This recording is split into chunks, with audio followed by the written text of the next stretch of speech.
श्री गणेशाय नमः। धाई पूछई मोहि जब रामा बिकले नगर नर नारी सिया रामा उतरुदेव में सवई तब रामा हृदय बज्रु बैठा रि सिया रामा दीन दयाल बिरधु संभारे हराओ नाथ मम संकट भारे। अर्थात नगर के सब व्याकुल स्त्री पुरुष जब दौड़कर मुझसे पूछेंगे तब मैं हृदय पर वज्र रखकर सबको उत्तर दूंगा। पूछे दीन दुखित सब माता कहवे का हमें ते नहीं विधाता पूछे जब लखन में तारे कहे आऊँ कबन संदेश सुखारी। अर्थात जब दीन दुखी सब माताएं पूछेंगी तब हे विधाता मैं उन्हें क्या कहूँगा। जब लक्ष्मण जी की माता मुझसे पूछेंगी तब मैं उन्हें कौन सा सुखदायी संदेश कहूँगा। राम जननी जब यही धाई सो मेरी बच्चु जिमि देनु लवाई पूछते उतरुदेव में ते ही गे बनु राम लखनु वे देही। अर्थात श्री राम जी की माता जब इस प्रकार दौड़ी आवेंगी जैसे नई ब्याही हुई गौ बछड़े को याद करके दौड़ी आती है तब उनके पूछने पर मैं उन्हें यह उत्तर दूंगा कि श्री राम लक्ष्मण सीता वन को चले गए। जो ही पूछई ते उतरु देवा जाई अब ते अब यही सुख लेवा पूछई जब ही राव दुख दीना जीवन जासु रघुनाथ अधीना। अर्थात जो भी पूछेगा उसे यही उत्तर देना पड़ेगा, हाय अयोध्या जाकर अब मुझे यही सुख लेना है। जब दुख से दीन महाराज जिनका जीवन श्री रघुनाथ जी के दर्शन के ही अधीन है मुझसे पूछेंगे देहूँ तो रुकौन मुँह लाए आया कुशल कुंवर पहुँचाए सुनत लगन से राम संदेशु तृण जिमि तनु परिहर ही नरेशु। अर्थात तब मैं कौन सा मुँह लेकर उन्हें उत्तर दूंगा कि मैं राजकुमारों को कुशल पूर्वक पहुंचा आया हूँ। लक्ष्मण सीता और श्री राम का समाचार सुनते ही महाराज तिनके की तरह शरीर को त्याग देंगे। हृदय नभित रूपंक जिमि रामा बिछुरत प्रीत मुनि रुसिया रामा जानते हो मोहि दीन विधि रामा यही जाते न शरीर रुसिया रामा दीन दयाल विरध संभारे हराओ नाथ मम संकट भारी। अर्थात प्रियतम श्री राम जी रूपी जल के बिछुड़ते ही मेरा हृदय कीचड़ की तरह फट नहीं गया। इससे मैं जानता हूँ कि विधाता ने मुझे यह यातना शरीर ही दिया है जो पापी जीवों को नरक भोगने के लिए मिलता है। हे विधि करत पंथ पछितावा तमे सातीर तुरथ रथु आवा विदा किए करी विनय निषादा फिरे पाए परिविकल विषादा। अर्थात सुमंत्र इस प्रकार मार्ग में पछतावा कर रहे थे, इतने में ही रथ तुरंत तमसा नदी के तट पर आ पहुंचा। मंत्री ने विनय करके चारों निषादों को विदा किया। वे विषाद से व्याकुल होते हुए सुमंत्र के पैरों पड़कर लौटे। पैठते नगर सचिव सकुच आए जनु मारे से गुर बाभन गाये बैठी बिटप तर देव सुगवावा सांझ समय तबे अभिसरु पावा। अर्थात नगर में प्रवेश करते मंत्री गलानी के कारण ऐसे सकुचाते हैं मानो गुरु ब्राह्मण या गौ को मारकर आए हों। सारा दिन एक पेड़ के नीचे बैठकर बिताया। जब संध्या हुई तब मौका मिला। अवध प्रवेश कीन अंधियारे बैठे भवन रथु राखी दुआरे जिन जिन समाचार सुनी पाए भूपे द्वार रथु देखने आए। अर्थात अंधेरा होने पर उन्होंने अयोध्या में प्रवेश किया और रथ को दरवाजे पर खड़ा करके वे चुपके से महल में घुसे। जिन जिन लोगों ने यह समाचार सुन पाया वे सभी रथ देखने को राजद्वार पर आए। रथु पहचानी विकल लखी घोरे गरहि गात जिमिया तप ओरे नगर नारी नर व्याकुल कैसे निगटत नीर मीन गन जैसे। अर्थात रथ को पहचानकर और घोड़ों को व्याकुल देखकर उनके शरीर ऐसे गले जा रहे हैं, क्षीण हो रहे हैं जैसे घाम में ओले। नगर के स्त्री पुरुष कैसे व्याकुल हैं जैसे जल के घटने पर मछलियां व्याकुल होती हैं। सचिव आग मनु सुनत सबु रामा बिकल भयउ निवासु सिया रामा भवन भयंकर लागते ही रामा मानहु प्रेत निवासु सिया रामा दीन दयाल बिरधु संभारे हराओ नाथ मम संकट भारी। अर्थात मंत्री का अकेले ही आना सुनकर सारा रनिवास व्याकुल हो गया। राजमहल उनको ऐसा भयानक लगा मानो प्रेतों का निवास स्थान शमशान हो।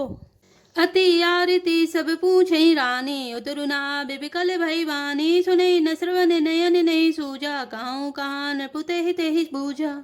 अर्थात अत्यंत आर्त होकर सब रानियां पूछती हैं पर सुमंत्र को कुछ उत्तर नहीं आता। उनकी वाणी विकल हो गई, रुक गई है, ना कानों से सुनाई पड़ता है और न आंखों से कुछ सूझता है। वे जो भी सामने आता है उससे पूछते हैं कहो राजा कहाँ हैं।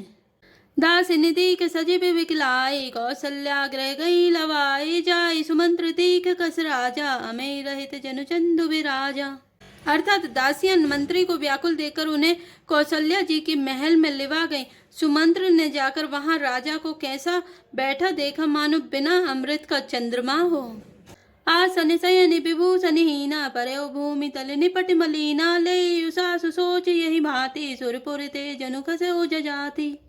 अर्थात राजा आसन सैया और आभूषणों से रहते बिल्कुल मलिन उदास पृथ्वी पर पड़े हुए हैं। वे लंबी सांसें लेकर इस प्रकार सोच करते हैं मानो राजा ययाति स्वर्ग से गिरकर सोच कर रहे हों। लेते सोच भरी छिनु छिनु छाती, जनु जरी पंख परे संपाति, राम राम कह राम सनेही, पुनि कह राम लखन बैदेही। अर्थात राजा क्षण क्षण में सोच से छाती भर लेते हैं। ऐसी व्याकुल दशा है मानो गिद्धराज जटायु का भाई संपाति पंखों के जल जाने पर गिर पड़ा हो। राजा बार बार राम राम हा स्नेही प्यारे राम कहते हैं, फिर हा राम हा लक्ष्मण हा जानकी ऐसा कहने लगते हैं।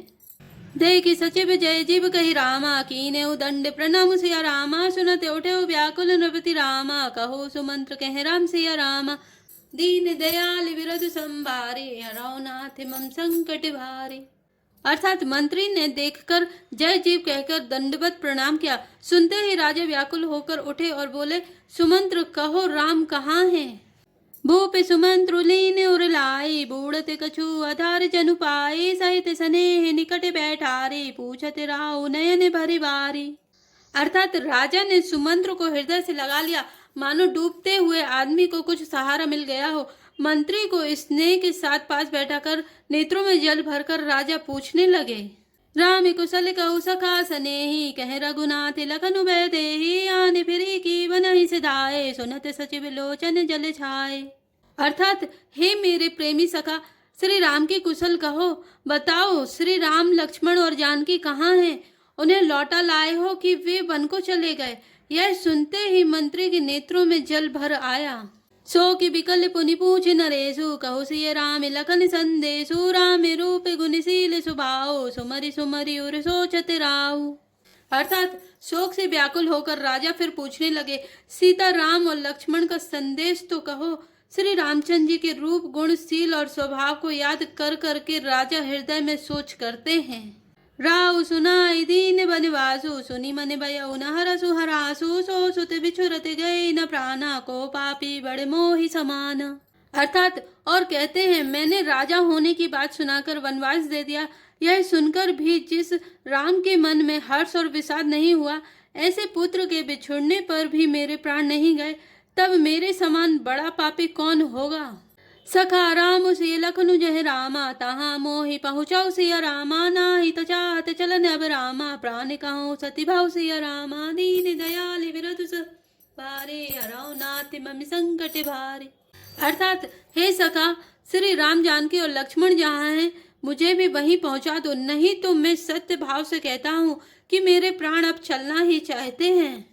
पुनि पुनि पूछत मंत्र हिराओ, प्रियतम सुअन संदेश सुनाओ, करहि सखा सोई वेगी उपाओ, राम लखनु से नयन दिखाओ। अर्थात राजा बार बार मंत्री से पूछते हैं, मेरे प्रियतम पुत्रों का संदेशा सुनाओ। हे सखा, तुम तुरंत वही उपाय करो जिससे श्री राम लक्ष्मण और सीता को मुझे आंखों दिखा दो। सचिव धीर धरि कह मृदुवानी, महाराज तुम पंडित ज्ञानी, मेरे सुधीर धुरंधर देवा, साधु समाजु सदा तुम सेवा। अर्थात मंत्री धीरज धरकर कोमल वाणी बोले, महाराज आप पंडित और ज्ञानी हैं। हे देव, आप सूरवीर तथा उत्तम धैर्यवान पुरुषों में श्रेष्ठ हैं। आपने सदा साधुओं के समाज का सेवन किया है। जन्म मरण सब दुख सुख भोगा, हानि लाभ प्रिय मिलन वियोगा, काल करम बस होई गुसाई, बर बस राति दिवस की नाई। अर्थात जन्म मरण सुख दुख के भोग, हानि लाभ, प्यारों का मिलना बिछड़ना, ये सब हे स्वामी काल और कर्म के अधीन रात और दिन की तरह बरबस होते रहते हैं। सुख हर सही जड़ दुख बिल खाए, दो समय धीर धरई मन माई, धीरज धरऊ विवेक विचारे, छाड़े सोचे सकल हितकारी। अर्थात मूर्ख लोग सुख में हर्षित होते हैं और दुख में रोते हैं, पर धीर पुरुष अपने मन में दोनों को समान समझते हैं। हे सबके हितकारी रक्षक, आप विवेक विचार कर धीरज धरिए और शोक का परित्याग कीजिए। प्रथमे बासु तमसा भयौ रामा दूसर सुर सरि तीर सिया रामा नहाय रहे जल पानु करि रामा सिय समेत दो वीर सिया रामा दीन दयाल विरधु संभारे हरौ नाथ मम संकट भारी। अर्थात श्री राम जी का पहला निवास मुकाम तमसा के तट पर हुआ, दूसरा गंगा तीर पर। सीता जी सहित दोनों भाई उस दिन स्नान करके जल पीकर ही रहे। जय श्री राम, जय जय हनुमान।